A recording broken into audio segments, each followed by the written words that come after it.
16 na buwan na ang nakalipas, hindi pa rin nawawala ang galit ng pamilya Duterte matapos dakipin at dalhin si dating Pangulong Rodrigo Duterte sa The Hague, Netherlands kaugnay ng kasong crimes against humanity. Sa panayam sa The Hague, sinabi ni Vice President Sara Duterte na bagamat patuloy nilang iginagalang ang proseso ng ICC, naniniwala sila nagkaroon ng kawalan ng katarungan sa paraan ng pagkakadala sa dating Pangulo mula sa Pilipinas. We are angry. The moment that he was taken, he was kidnapped from the Philippines, and we are still angry now. Dahil sa edad ng dating Pangulo, nangangamba ang Vice Presidente na maaaring pumanaw ang kanyang ama habang nasa detention facility kung magtatagal pa ang paglilitis. Sabi ni Duterte, nais nilang makauwi ang kanyang ama at makasama ito sa sariling bansa, kaya umaasa silang mapapabilis ang paglilitis.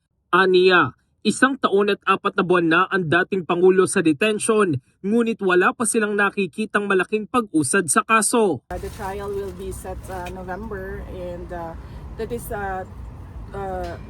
is too far along for us. We wanted an earlier trial date since he's been here 1 year and 4 months and nothing has happened. There is always the possibility that he will pass inside the prison, and that is something that I already discussed with President Duterte. That is why he gave his instructions in case he dies in prison. But of course, as a Filipino, as a daughter, we want him to die in Philippine soil. Samantala, sinabi ni Duterte na maayos naman ang kalagayan ng dating Pangulo maliban sa problema nito sa balat.